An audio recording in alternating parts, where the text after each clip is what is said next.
Just the taste of homegrown veg is just something else, you know, and seeing other people enjoy it, you know, when you take a bruschetta that you've made from your tomatoes and basil, when you take that to a potluck dinner for your friends and they're just like, holy hell, this is the best thing I've ever eaten. This is The Producers. I'm Anthony Huckstep. Disillusioned with conventional farming practices, Rhiannon Phillips set off on a journey to make a change. She started her own farm, Mountains Gourmet, where she is committed to growing healthy produce for the residents of the Blue Mountains in New South Wales. So my name's Rhiannon Phillips and I run Mountains Gourmet. I'm in the Darugin-Gundungurra area of the Blue Mountains. So I'm located in the mid-mountains. I have a market garden here in Lawson, and then I also have a small sort of workshop, micro farm market garden space in Bullaburra, which is one suburb up. And then I sort of run workshops around the Blue Mountains and do consultations for private landowners and that sort of thing as well. So all throughout the mountains, yeah. And then I service some restaurants in Sydney. I am in an area where there's not a lot of farming land, so there is a need for more small agriculture happening in the Blue Mountains. There's also a need for people to connect to where their food comes from. So because we don't have farms on our doorstep to go and look at, or you don't drive past farms, people don't have that connection as much, but they really want it. So I'm really fortunate to be in an area where people are very open-minded and generally want to do the best for the area and for nature in general. So they're really happy to see an organic farm or a regenerative farm working within their area. So that's really unique. Rhiannon grew up in the Blue Mountains, where she was amazed and inspired by her parents' veggie garden.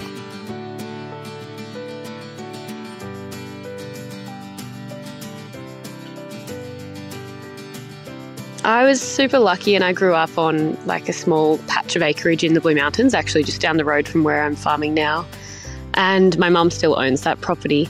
And I remember, I think I was probably in year like kindergarten or year one, so around five years old, and my dad came up with this huge zucchini, you know, one of those ones that's been forgotten about for 3 days and it's just quadrupled in size. And I was just so stoked and I took it in for show and tell, and I just remember being so excited about this massive zucchini, and Dad made up this story about something to do with lightning, and that's why it was so big, and I believed it. I reckon until I was about 21, I was like, yeah, it's definitely the lightning, it must be the nitrogen. And then I put two and two together when I started farming myself. I was like, oh no, this happens a lot. So I went straight from high school to university and I did a Bachelor of Animal and Veterinary Bioscience. So it's pretty much an agriculture degree majoring in animal studies, so animal production, livestock production. And then once I finished that, I travelled for a little while. So I, did a bit of time backpacking in South America. And then I actually converted a bus to a tiny home and travelled around Australia for about 18 months. Yeah, that was amazing. But the main reason for that travel was that I came out of this degree and I was just like, so they expect me to be a farm consultant, but I have no actual farm experience. So I ended up just travelling around Australia and working on as many different farms as I could within that 18 months. And yeah, that's sort of what I was doing. And then I realised that I hated conventional agriculture. Not hated, I just realised all of the problems happening in the industry and realised that I really wanted to be working towards a better future for agriculture. So I ended up getting a role as a farm manager on a mixed enterprise farm, a small farm in the Hawkesbury, and yeah, sort of went from there on the actual organic journey. Rhiannon lets the seasons and climate decide what grows in her garden. I've just got mixed vegetables, so mixed seasonal veg. I did have a small flock of chickens that I was running as well, but it just sort of became too much to handle with all the foxes we have up here. So yeah, mostly just organic veg depending on what's in season, try and give everything a go. So at the moment I'm looking at some freshly planted rows of silver beet kale and broccoli. They're tiny little seedlings at the moment. Next to that, I've got 5 rows of garlic, so that'll be ready in December, late November. And then crops that I'm actually harvesting at the moment, I've got silver beet, kohlrabi, parsley, kale, turnips, radishes. There's a few cover crop rows in there, bean sprouts, broccolini, all of those sorts of things, leeks. There's a few factors that come into it. Obviously what's in season and what I can get my hands on in terms of good seed, but also my client base. So I'm working closely with our local co-op to try and make sure that there's no food waste. So I'm planting things that have sold well the year before in that season. So we've found during summer, cos lettuce sells really well, but coming into winter, it just doesn't sell, even though I can grow it with our season. So I'm really trying to make sure that with the limits of making sure I'm rotating crops, that I am just growing products that will sell, to limit food waste, and also just to make sure that I'm maximising the bed space that I have. Uninspired by conventional farming, Rhiannon has found benefits in organic and regenerative practices. When I was up, I was in the Atherton Tablelands in a town called Evelyn. So it's a big potato area. And I was working on a potato farm there. I was driving the tractors, helping with harvest and planting and that sort of stuff. Really, really enjoyed the experience because I was with a whole heap of other backpackers and whatnot. It was funny, like people were like, "Oh, you're Australian. What are you doing working on a farm?" It's like, yeah, it's so strange that we do that. Anyway, the farmer who owned the property, and he owned multiple properties that he was farming, he was just working so much, it was ridiculous.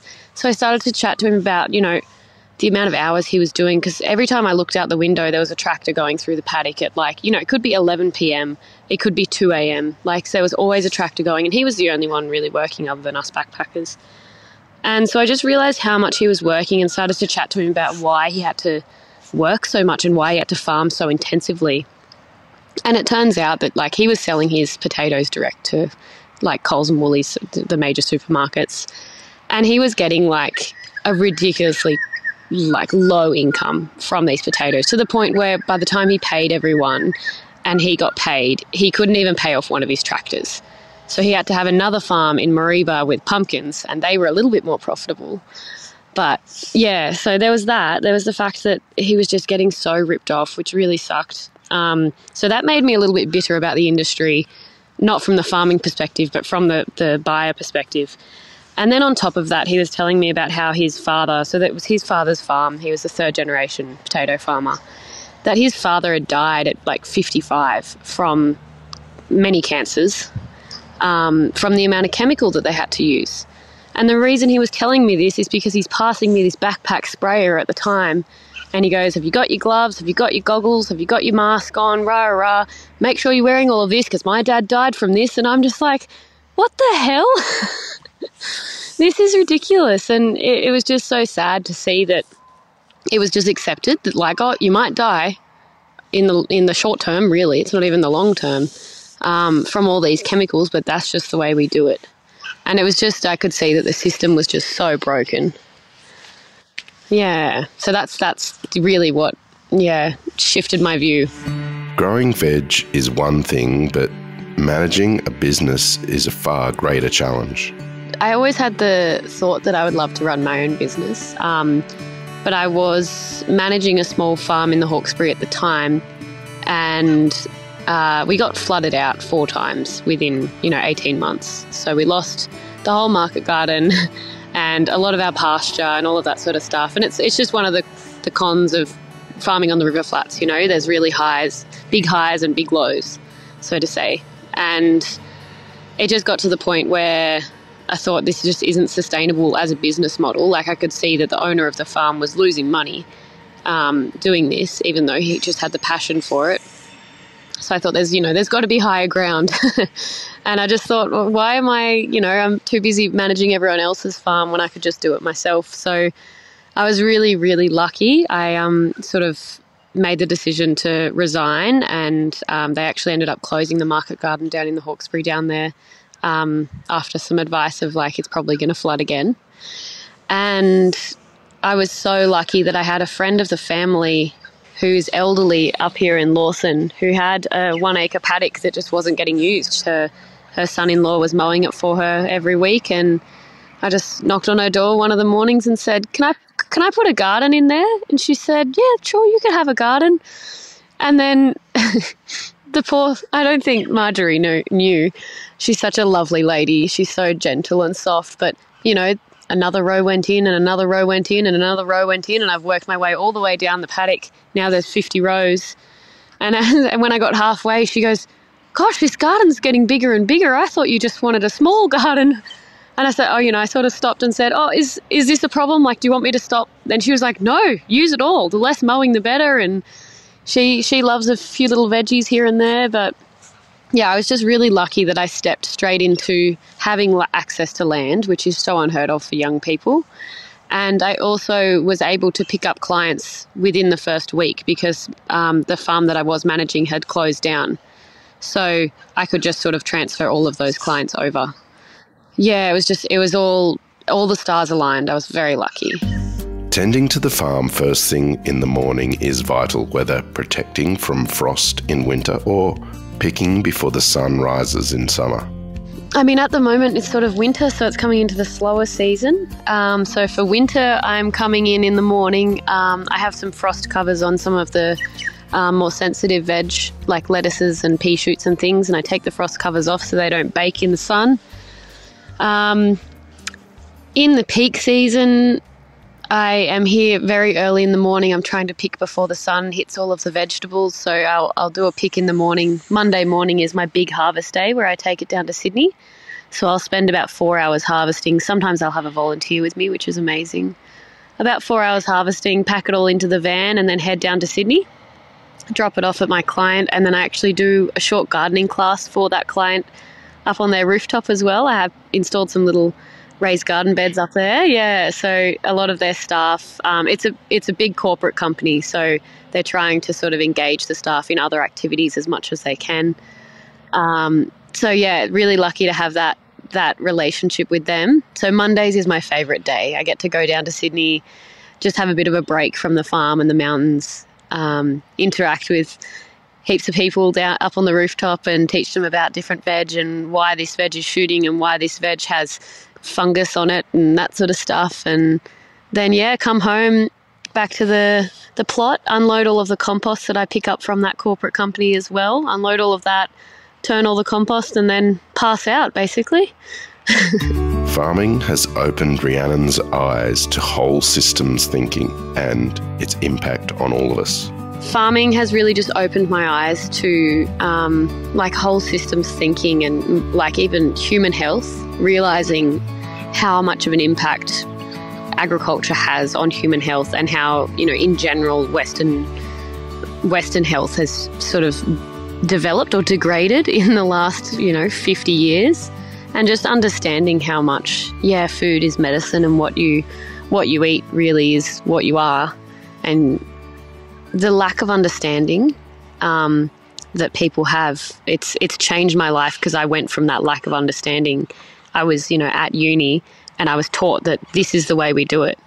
And it's just so funny now to think that none of that stuff that I learned, we were doing chemical ratios for paddocks and how much sulfur would you add to this and blah, blah, blah. And I was like, it's so broken. But at the time I thought that was the only way.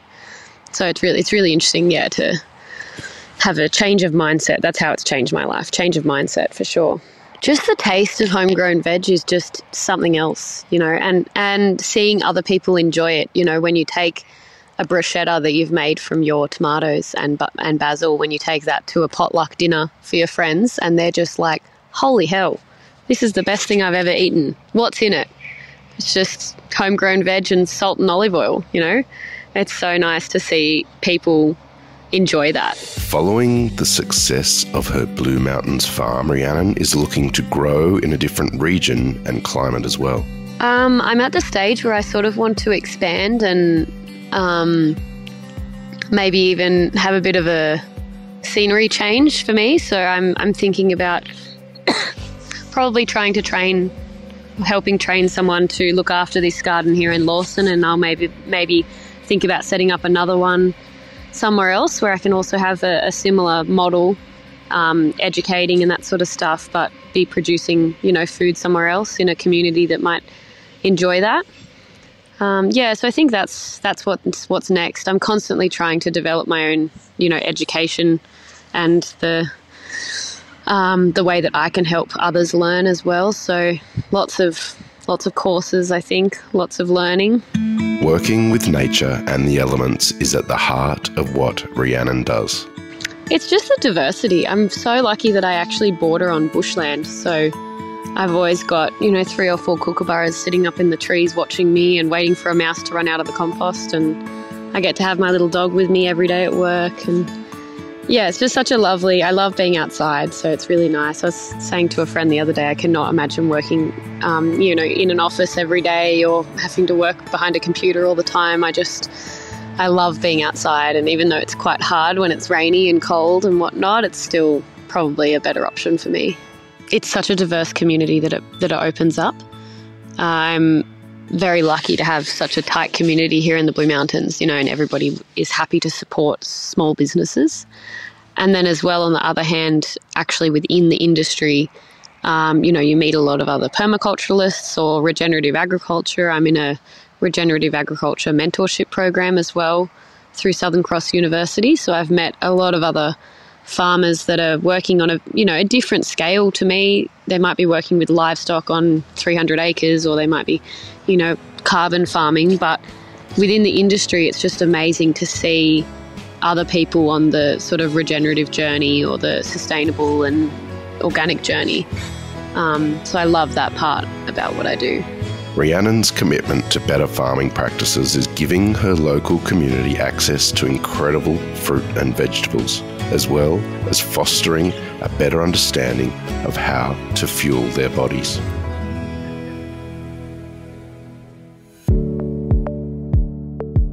This is The Producers, a Deep in the Weeds production. I'm Anthony Huckstep.